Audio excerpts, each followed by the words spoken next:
Last time हमने ये topic discuss किया था रिलायबिलिटी और वैलिडिटी का, तो मैं इसको एक बार फिर से रिपीट कर देती हूँ।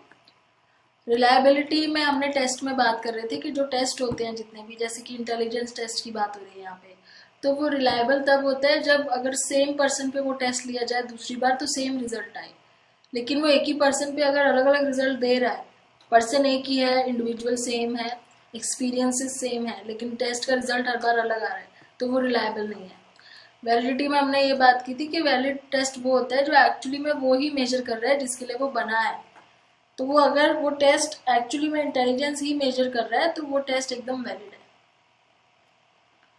अब इसके आगे चलते हैं, स्टैंडर्डाइजेशन ऑफ टेस्ट। स्टैंडर्डाइजेशन कैसे करी जाती है टेस्ट की? हम बहुत सारे लोगों के ऊपर टेस्ट करते हैं और बहुत सारे स्कोर्स लेके उसमें से एवरेज निकाल लेते हैं कि ज़्यादा लोगों का कितना आ रहा है, और उसी से हम कंपेयर करते हैं बाकियों का। उसको स्टैंडर्डाइजेशन कहते हैं। जिसे आप क्लास में एक स्टैंडर्ड वो मार्क्स की वो बना लेते हो लिस्ट के, जैसे अगर 100 मार्क्स का है तो सब बहुत सारे बच्चों का चेक करने के बाद आपको लगा कि जो स्टैंडर्ड मार्क्स इस टेस्ट में बच्चों के आने चाहिए वो अराउंड 80 होने चाहिए। तो 80 से कम वाले जो होंगे वो एक तरीके से वीक हो गए, 80 से ज़्यादा वाले जो होंगे वो थोड़े से इंटेलिजेंट हो गए, और एवरेज 80 है। तो वो स्टैंडर्ड कैसे होता है? जब आप बहुत सारे लोगों के ऊपर टेस्ट करते हो और ज़्यादा लोगों का जो आता है स्कोर वो स्टैंडर्ड बन जाता है या फिर एवरेज बन जाता है। तो standardisation refers to the process of giving the test to a large group of people that represent the kind of people for whom the test is design. तो टेस्ट उन लोगों के ऊपर करवाना है जिनके लिए वो टेस्ट बना है। जब बहुत सारे लोगों के ऊपर टेस्ट हम एडमिनिस्टर करते हैं तो हमें बहुत सारे स्कोर्स मिलते हैं, और उन्हीं स्कोर्स को हम स्टैंडर्ड मेथड यूज करके, एक तो सबके लिए क्वेश्चन सेम होने चाहिए जब भी आप स्टैंडर्डाइजेशन कर रहे हो, सेम कंडीशंस में होने चाहिए।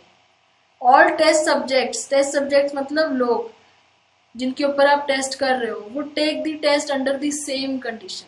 सेम कंडीशन में टेस्ट लेना है, स्टैंडर्ड मेथड यूज करना है टेस्ट लेने का, एक ही तरीका होना चाहिए टेस्ट लेने का, और फिर उसके बाद उन सबका स्कोर कलेक्ट करना है। ठीक है। Standardisation groups are chosen randomly from the population. जब स्टैंडर्डाइजेशन हम करते हैं तो हम रैंडमली ग्रुप चूज करते हैं, अपनी मर्जी से नहीं कि जो आपको लगे ज्यादा इंटेलिजेंट है उन लोगों को आप ले लो। रैंडमली किसी को भी लेना है पॉपुलेशन में से, ताकि आपको एक वैरायटी ऑफ स्कोर मिल सके, और उस वैरायटी में से आप एक स्टैंडर्ड बनाते हो। और अगर आप अपनी मर्जी से इंटेलिजेंट लोग ही लोगे तो आपका तो फिर वो टेस्ट ही स्क्यूड आएगा कि आपका ज्यादा तरफ स्कोर आएगा, कम तरफ तो आएगा ही नहीं। तो लार्ज नंबर ऑफ पीपल को रैंडमली चूज किया जाता है और उनको टेस्ट किया जाता है, और एक स्टैंडर्ड तरीके से करते हैं, स्टैंडर्ड कंडीशंस में करते हैं। स्टैंडर्डाइजेशन से क्या होता है? हमें एक तो एवरेज स्कोर मिल जाता है कि ज्यादातर लोग किस स्कोर में आ रहे हैं। स्टैंडर्ड डेविएशन भी मिल जाता है कि स्टैंडर्ड से कितना कम और कितना ज्यादा है लोगों का स्कोर। ज्यादातर लोग 80 के आसपास हैं, तो कम कितने हैं और ज्यादा कितने हैं, और कितना दूर तक कम जा रहे हैं, क्या 50 तक भी जा रहे हैं, और कितने ज्यादा है, क्या 100 से ऊपर भी जा रहे हैं। तो ये चीजें हमें, ये कैलकुलेशन हम कर पाते हैं जब हम स्टैंडर्डाइजेशन कर देते हैं। और जब एक स्टैंडर्ड फिक्स हो जाता है तो आगे फ्यूचर में जितनी बार भी टेस्ट होता है वो उसी स्टैंडर्ड के बेस में होता है। तो स्टैंडर्डाइजेशन करना बहुत जरूरी है टेस्ट का, अदरवाइज आप उसको इवेलुएट नहीं कर पाओगे, उसकी परफॉर्मेंस को जिसके ऊपर आप टेस्ट कर रहे हो। फिर आते हैं नॉर्म्स। नॉर्म्स क्या होते हैं? जब हम स्कोर्स को लेते हैं स्टैंडर्डाइज ग्रुप के तो उन्हें हम नॉर्म्स बोलते हैं। The standard against which all other who take the test would be compare. तो अब उन हमारे स्टैंडर्ड्स बन गए, और उसी स्टैंडर्ड के बेस पे बाकी लोगों के भी जो स्कोर्स होंगे वो कंपेयर होंगे ना, क्योंकि आपने एक स्टैंडर्ड फिक्स कर लिया। अब आगे इन फ्यूचर जब भी आप किसी के ऊपर टेस्ट लोगे आप उसी स्टैंडर्ड से कंपेयर करोगे, तो वो हो गए norms. Most intelligent test follow a normal curve. ज्यादातर इंटेलिजेंस टेस्ट होते हैं ना, वो एक नॉर्मल कर्व फॉलो करते हैं। ये जो आपको यहाँ पे ग्राफ दिख रहा है इसको बोलते हैं नॉर्मल कर्व। इसका क्या मतलब है कि ज्यादातर पॉपुलेशन यहाँ बीच में आती है। बीच में मतलब कि एवरेज स्कोर जो है वो यहाँ है ज्यादा लोगों का, थोड़ा सा पीछे भी जा रहा है, थोड़ा सा आगे भी जा रहा है, तो नॉर्मल कर्व इसको बोलते हैं। जब इस तरह की शेप बनी हो तो उसको नॉर्मल कर्व बोलते हैं। A distribution in which the scores are most frequent around the mean or average. तो यहाँ पे ज्यादातर लोग आते हैं जो एवरेज के आसपास है. मान लो सपोज एवरेज अगर 100 है तो ज्यादातर लोग 85 और 115 के आसपास बीच में ही पढ़ते हैं. बहुत कम पॉपुलेशन होगी जो बहुत कम स्कोर में आएगी और बहुत ही कम होगी तो बहुत ज्यादा स्कोर लेके आएगी. तो ये नॉर्मल कर्व होता है. और इंटेलिजेंस टेस्ट में हमें पॉपुलेशन में ज्यादातर नॉर्मल स्कोर ही मिलता है. अगर आप अपने ग्रुप को लेकर अपने एरिया में कहीं पे भी इंटेलिजेंस टेस्ट करते हो तो आपको इसी तरह का कर्व मिलेगा कि ज्यादातर लोगों का स्कोर एवरेज आएगा और बहुत एक दो लोग होंगे जो बहुत ही कम स्कोर लाएंगे या बहुत ही ज्यादा लाएंगे. तो ये मीन और एवरेज बीच में है. ये पढ़ लेते हैं एक बार. यहाँ जो लिखा हुआ है, the percentages under each section of the normal curve represent the percentage score falling within the section. तो ये टोटल आपका 100% पॉपुलेशन दिखा रहे हैं कि आपकी सारी पॉपुलेशन इस कर्व के बीच में आ रही है.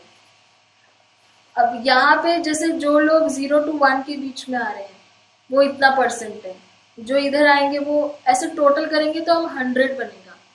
और ये जो 0 के बाद ये मीन है, 0 मीन है, एवरेज है. 1 2 3 अगर पॉजिटिवली जाए और -1 -2 -3 नेगेटिवली जाए तो इसको बोलते हैं स्टैंडर्ड डेविएशन. मतलब स्टैंडर्ड से कितना डेविएट कर रहे हो आप, कितना दूर जा रहे हो स्टैंडर्ड से. तो इसमें standard comparison for other score, आपको एक स्टैंडर्ड मिल जाता है कंपेयर करने के लिए दूसरे स्कोर से. यहाँ पे स्टैंडर्ड क्या ले लिया है, 100 है जैसे स्टैंडर्ड. तो अब इसको एक स्टैंडर्ड मान के दूसरों की स्कोर कंपेयर करेंगे. 100 से ज्यादा वाले मतलब ज्यादा इंटेलिजेंट, 100 से कम वाले कम इंटेलिजेंट, और 100 क्या हो गया, ये एवरेज हो गया. तो इस तरीके से ये स्टैंडर्ड बन गया. और जिसकी IQ 1 पे आ रही है, यहाँ पे ये स्टैंडर्ड डेविएशन 1 हो गया. इधर आ रही है तो ये स्टैंडर्ड डेविएशन -1 हो गया. ये स्टैंडर्ड डेविएशन 2 हो गया, स्टैंडर्ड डेविएशन -2 हो गया. ऐसे होता है. सपोज कोई पर्सन है, उसकी IQ का स्कोर आ रहा है 115. 115 का मतलब वो स्टैंडर्ड डेविएशन 1 पे आ रहा है. इसका मतलब ये है. अब 100 से 115 के बीच में बहुत सारे लोग आ रहे होंगे, ठीक है ना. कुछ ऐसा होगा जिनका स्कोर 101 होगा, 102, 103, 104 ऐसे करते करते काफी सारे लोग हैं जो 100 और 115 के बीच में आ रहा है जिनका स्कोर. तो वो कितना परसेंट है, वो है 34.13%. इधर को जो आएंगे 100 से कम और 85, 100 और 85 के बीच में जो आएंगे उनका कितना आ जाएगा, वो भी 34.13 आएगा, क्योंकि ये वाला पार्ट और ये वाला पार्ट इक्वल है, ये पार्ट और ये पार्ट इक्वल है. तो इधर भी 34.13% लोग हैं, इधर भी है. ऐसे जब हम आगे जाएंगे और कम में तो परसेंटेज कम होती जाएगी. यहाँ पे बहुत थोड़े से लोग आएंगे, यहाँ पे और कम आएंगे, यहाँ पे और कम आएंगे. तो मतलब ये आपको ये बताते हैं कि कितनी परसेंटेज ऑफ पॉपुलेशन है जो स्टैंडर्ड के डेविएट हो रही है. इधर को डेविएट हो रही है, नेगेटिवली डेविएट हो रही है कि पॉजिटिवली डेविएट हो रही है. आगे चलते हैं. एक चीज ध्यान रखना है कि जब भी नॉर्मल नॉर्म्स की बात हो रही है तो कर्व हमेशा नॉर्मल शेप में ही होना चाहिए.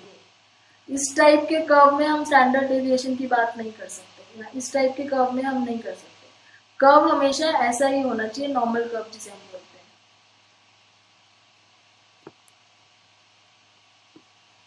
So the percentage under each section of the normal curve represent the percentage scores falling within the section for each standard deviation from the mean.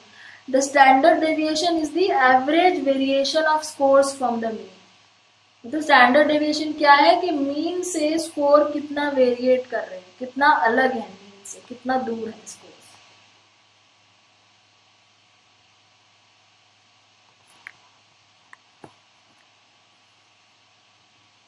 आगे चलते हैं. अब इसमें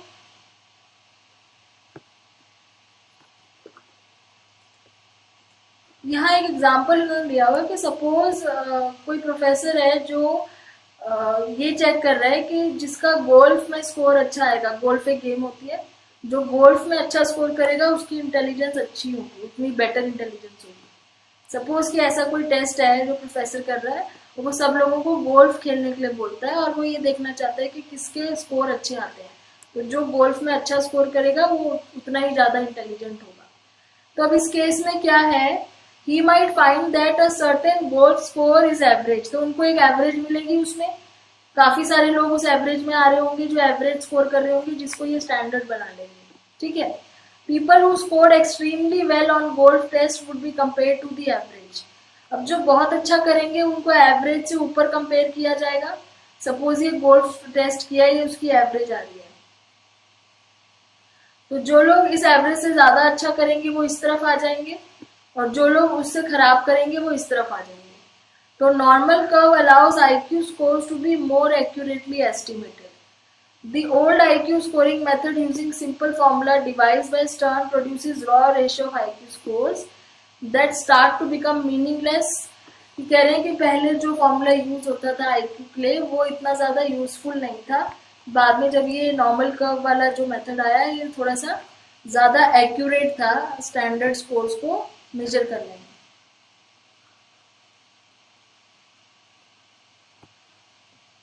उसके बाद with respect to validity and reliability the professor test fares poorly. अब जो ऊपर प्रोफेसर की टेस्ट की मैं बात कर रही थी, वो कह रहे हैं कि वैलिडिटी और रिलायबिलिटी के बेस पे तो वो टेस्ट एकदम पुअर होगा ना। क्यों? क्योंकि अब वो उसको गोल्फ से अगर कंपेयर कर रहे हैं इंटेलिजेंस टेस्ट को, तो गोल्फ का और इंटेलिजेंस का तो कोई एक तो रिलेशन नहीं है। पहली बात तो गोल्फ खेलने का और इंटेलिजेंस का कोई आपस में रिलेशन नहीं है, तो वैलिडिटी तो एक तो यहीं खत्म हो गई। On the other hand his test might work well for some people and poorly for others on the question of reliability। और दूसरा क्या होगा, रिलायबिलिटी में क्या प्रॉब्लम आएगी कि जो लोग अच्छे प्लेयर हैं गोल्फ के उनके लिए तो वो टेस्ट अच्छा स्कोर करेगा, और जो लोग अच्छे प्लेयर नहीं है गोल्फ के लिए उनके लिए उसका टेस्ट जो है वो खराब स्कोर करेगा। तो इस तरीके से रिलायबिलिटी भी ठीक नहीं आएगी। The test would be unreliable and if the test is unreliable for some reason it is not a good test. तो जब कोई टेस्ट रिलायबल ही नहीं है तो वो एक अच्छा टेस्ट हो ही नहीं सकता। तो यहाँ पे एक गोल्फ वाला एग्जांपल देके इन्होंने रिलायबिलिटी और वैलिडिटी को समझाने की कोशिश की है कि जो चीज आपस में कोरिलेट ही नहीं कर रही है। अब आप कह रहे हो कि गोल्फ खेलने से हम इंटेलिजेंस पता करेंगे, तो इसका मतलब वो वैलिड ही नहीं है ना टेस्ट, वो चीज वो मेजर ही नहीं कर रही जिसके लिए वो टेस्ट बना है। वो तो गोल्फ खेलने का आपका स्किल कितना अच्छा है वो मेजर कर रहे हैं, तो वो वैलिड नहीं है टेस्ट। दूसरा रिलायबल क्यों नहीं है, क्योंकि उसमें जो लोग ऑलरेडी बहुत बार खेल चुके हैं जिनको बहुत अच्छी प्रैक्टिस है वो तो अच्छा स्कोर करेंगे, और जो जिनको प्रैक्टिस नहीं है बिल्कुल भी वो बहुत खराब स्कोर करेंगे। तो रिलायबिलिटी वहीं खत्म हो गई। उसके बाद बहुत ही इंपॉर्टेंट लाइन है यहाँ पे, बहुत ही ज्यादा इंपॉर्टेंट है, इसको बहुत ध्यान से समझना है। Test can fail in validity but still be reliable. कोई भी टेस्ट अगर वैलिड ना भी हो तो भी वो रिलायबल टेस्ट हो सकता है। रिलायबल कैसे हो सकता है? अगर वो सेम स्कोर दे हर बारी। रिलायबल का मतलब होता है हर बारी सेम स्कोर आना। अगर आप एक ही पर्सन के ऊपर 2-3 बार टेस्ट करते हो, हर बार उसका स्कोर सेम आता है, तो वो रिलायबल है, बेशक वो टेस्ट वैलिड ना हो। अब एक दूसरा एग्जाम्पल लिया है, प्रोफेसर स्टम्प वाटर है, उन्होंने बोला कि मैं हाइट को लूंगा as a measure of intelligence. जैसे पहले प्रोफेसर ने गोल्फ को लिया था, यहाँ पे ये बोलते हैं मैं हाइट को लूंगा, कि जितनी जिसकी हाइट बढ़ती जाएगी उतनी उसकी इंटेलिजेंस बढ़ती जाएगी। अब यहाँ पे क्या होगा, एक एज के बाद, जैसे टीन एज के बाद हाइट बढ़नी बहुत स्लो हो जाती है। उसके बाद क्या होगा, जब भी वो उनका टेस्ट लेंगे तो स्कोर सेम आएगा, क्योंकि हाइट बढ़नी स्लो हो जाएगी, या एडल्ट एज के बाद एकदम हाइट बढ़नी बंद हो जाएगी, तो हर बारी जो उसका स्कोर आएगा वो सेम आएगा। अब स्कोर्स अगर सेम आ रहे हैं तो इसका मतलब रिलायबल है टेस्ट, लेकिन वैलिडिटी का कभी कंफर्म नहीं है। क्योंकि वैलिड इसलिए नहीं है क्योंकि हाइट से इंटेलिजेंस तो वैसे भी मेजर नहीं कर सकते, वैलिड तो है ही नहीं टेस्ट। क्योंकि हाइट, अगर आप हाइट के बेस पे किसी की इंटेलिजेंस नहीं बोल सकते ना कि जो हाइट इसकी लंबी है वो इंटेलिजेंट भी है, वैलिड नहीं है। लेकिन रिलायबल फिर भी है, क्योंकि वो सेम बंदे पे बार बार टेस्ट ले रहे हैं तो सेम रिजल्ट आ रहे हैं। तो रिलायबल है टेस्ट लेकिन वैलिड नहीं है। अब ये कह रहे हैं ऐसे, लेकिन उल्टा जो होता है ना वो गलत होता है। पहली लाइन क्या थी कि वैलिडिटी खराब हो लेकिन रिलायबिलिटी हो सकती है, लेकिन अगर रिलायबिलिटी किसी टेस्ट की नहीं है तो वो टेस्ट वैलिड बिल्कुल भी नहीं हो सकता। अब वो भी डिस्कस कर लेते हैं कैसे। जैसे अब यहाँ पे बोला है कि if a test is unreliable how can it accurately measure what it is suppose to measure. For example, adult intelligence remains fairly constant. If a test meant to measure that intelligence gave different scores at different times, it is obviously not a valid measure of intelligence. अब जब adult age में जब intelligence Fairlie constant होती है, change नहीं होती है, बहुत कम होता है कि एडल्ट एज में किसी की इंटेलिजेंस बहुत ज़्यादा चेंज हो जाए, अगर उस टाइम पे उसका रिजल्ट अलग अलग आ रहा है इंटेलिजेंस टेस्ट का, तो वो टेस्ट बिल्कुल भी रिलायबल नहीं है, और रिलायबल नहीं है तो वो वैलिड भी नहीं है टेस्ट। तो कहने का मतलब ये है कि आपको ये दो लाइनें बिल्कुल याद रखनी है कि टेस्ट वैलिडिटी में फेल हो सकता है लेकिन रिलायबल फिर भी है, बट हम उसको यूज नहीं करेंगे क्योंकि हमें वैलिडिटी भी चाहिए, रिलायबिलिटी भी चाहिए।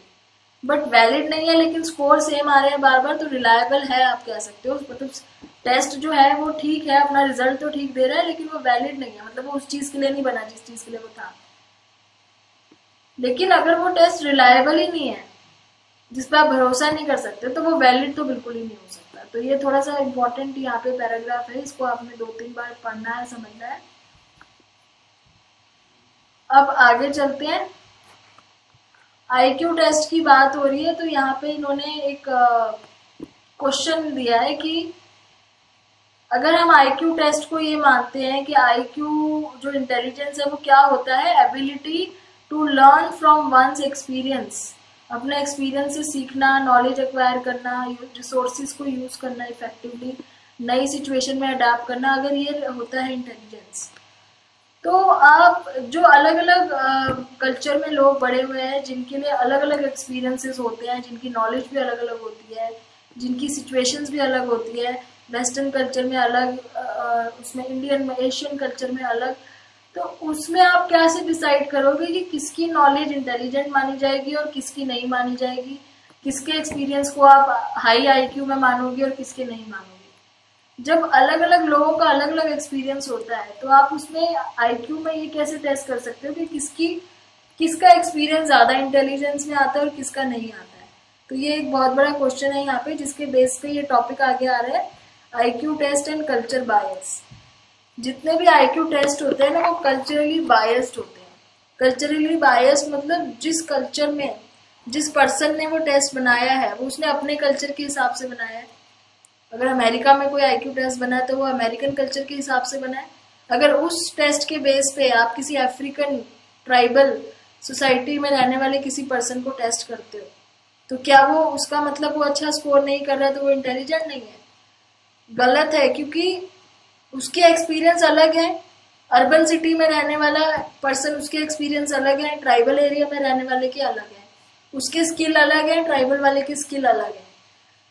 उसके बेस पे बना हुआ जो अमेरिकन टेस्ट है वो अफ्रीकन ट्राइबल सोसाइटी पे करोगे यूज, तो वो तो गलत ही आएंगे उसके रिजल्ट। तो वो इसका मतलब ये नहीं है कि वो लोग इंटेलिजेंट नहीं है। लेकिन हमारे इंटेलिजेंट टेस्ट बेसिकली क्या है, सारे कल्चरल बायस है, क्योंकि वो एक पर्टिकुलर कल्चर के लोगों ने बनाया हुआ है, उन्होंने अपने परसेप्शन से बनाया हुआ है।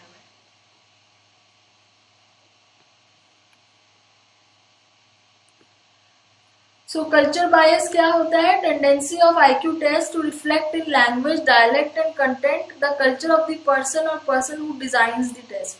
तो जिसने वो टेस्ट बनाया है उसी के लैंग्वेज में वो टेस्ट होता है, उसी के कल्चर के बेस पे होता है। तो सामने वाला उस टेस्ट में जो उसके कल्चर का नहीं है, अगर वो उस टेस्ट में अच्छा परफॉर्म नहीं कर पा रहा है, तो आप उसमें ये जज नहीं कर पाओगे कि वो इंटेलिजेंट नहीं है या फिर कुछ और प्रॉब्लम है। जैसे यहाँ 2 एग्जाम्पल दिए मैं, ये आपको लग रहा है एकदम अर्बन सिटी में रहने वाली एक लेडी दिखाई है, और यहाँ पे ये थोड़ा सा रूरल एरिया की वुमेन दिखाई है। अब अगर आप ये जिस आईक्यू टेस्ट में अपना स्कोर करेगी, उसी टेस्ट में अगर आप इसका टेस्ट लोगे, तो ऑब्वियसली आपको थोड़ा सा स्कोर में फर्क आएगा। हो सकता है ये ज्यादा बेटर परफॉर्म करे क्योंकि टेस्ट इंग्लिश में होगा, या फिर उसमें जो चीजें होंगी वो इसके एक्सपीरियंस के बेस पे ज्यादा होंगी और इसके एक्सपीरियंस के बेस पे नहीं होंगी, तो इसका स्कोर कम आएगा। तो क्या इसका मतलब ये है कि ये लेडी इंटेलिजेंट नहीं है इससे, या दोनों की इंटेलिजेंस लेवल में बहुत फर्क है? ऐसे हम नहीं डिसाइड कर सकते ना, क्योंकि कल्चर अलग अलग है, एक्सपोजर अलग है, एक्सपीरियंस अलग अलग है।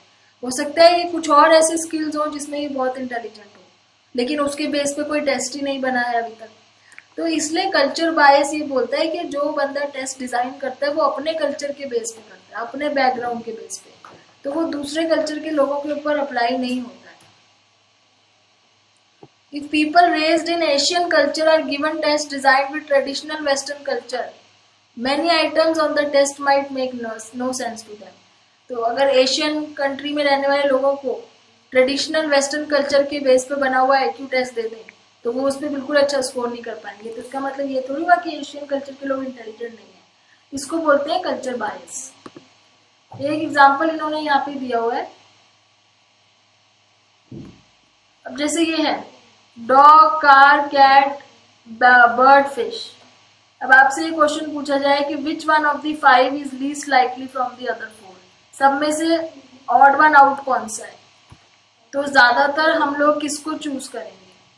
हम कार को चूज करेंगे क्योंकि हम देखेंगे डॉग भी एनिमल है, कैट भी एनिमल है, बर्ड भी उसी कैटेगरी में आता है, ह्यूमन नहीं है लेकिन लिविंग थिंग है, ठीक है, ये भी लिविंग थिंग है, ये भी लिविंग थिंग है, फिश भी लिविंग थिंग है। कार सिर्फ एक ऐसी चीज है जो नॉन लिविंग थिंग है, हमने तो इस हिसाब से सोच लिया। लेकिन एक जापानीज लड़का जो एक ऐसे कल्चर में रहता है जो समुंदर के पास है, उसके फूड कल्चर में फिश बहुत यूज होती है, तो वो उसका ध्यान सबसे पहले कहाँ जाएगा? फिश के ऊपर जाएगा, और वो उसको इस बेस पे ऑड वन आउट करेगा कि ये सारी चीजें पानी में नहीं होती है, फिश पानी में होता है। तो क्या वो इंटेलिजेंट नहीं है पर्सन क्योंकि उसने हमारे परसेप्शन से नहीं सोचा?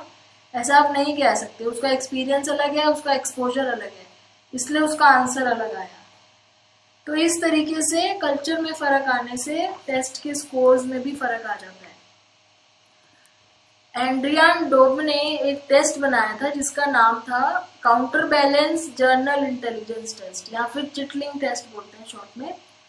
उसमें उन्होंने ये दिखाने की कोशिश की थी कि कैसे एक कल्चर का टेस्ट दूसरे कल्चर पे अप्लाई नहीं कर सकते। उन्होंने एक ये टेस्ट बनाया था, आप इसमें ये क्वेश्चंस पढ़ो, ये उसी का सैंपल है उनके बनाए हुए टेस्ट का, इसके क्वेश्चंस पढ़ो आप। अ हैंकरचीफ हेड इज, ये इसके ऑप्शंस हैं। तो अगर आपको समझ में आ रहा है कि इसका क्या आंसर होना चाहिए, यहाँ पे आंसर दिया हुआ है, आंसर है सी, एन अंकल टॉम। अब बेसिकली हमें नहीं पता कि क्वेश्चन किस बेस पे बना है, क्यों इसका आंसर सी है। आगे भी देख सकते हो आप बाकी क्वेश्चंस भी।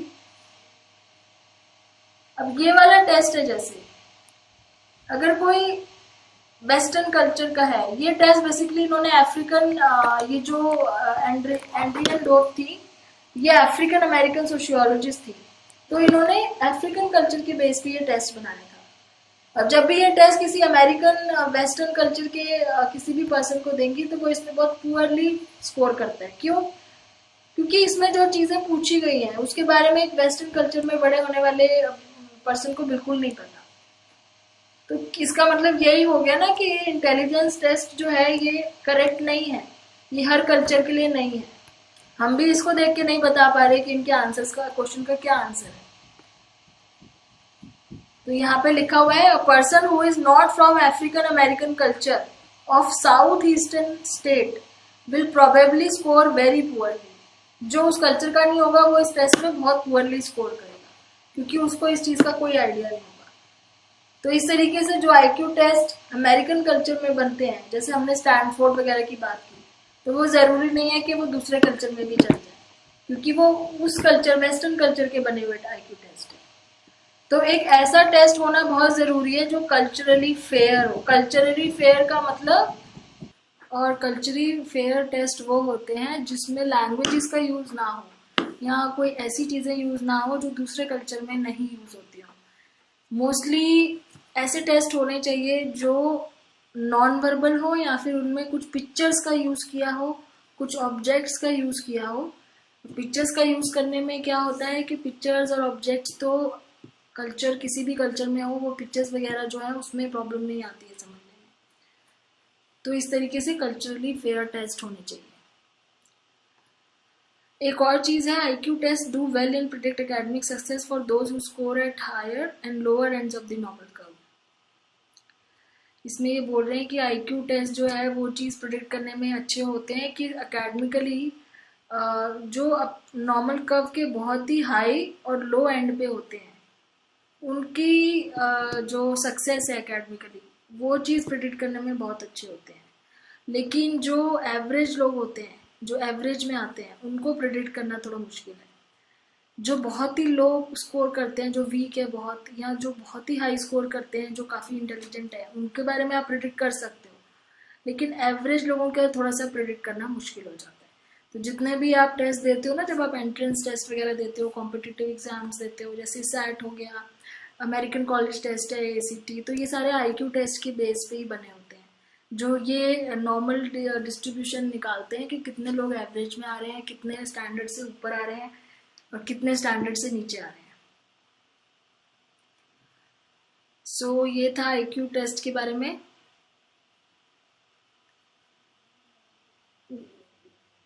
डायग्नोसिस तो as a part of their profession, तो यहाँ पे कहना है कुछ प्रोफेशंस में भी यूज होता है, जैसे न्यूरो साइकोलॉजिस्ट यूज करते हैं इंटेलिजेंस टेस्ट डायग्नोसिस के लिए, हेड इंजरी या फिर लर्निंग डिसेबिलिटी, इस टाइप के डायग्नोसिस के लिए भी यूज किया जाता है। तो इसको मैं यहीं एंड करती हूँ, इसके आगे नेक्स्ट वीडियो में बात करेंगे। Thanks for watching.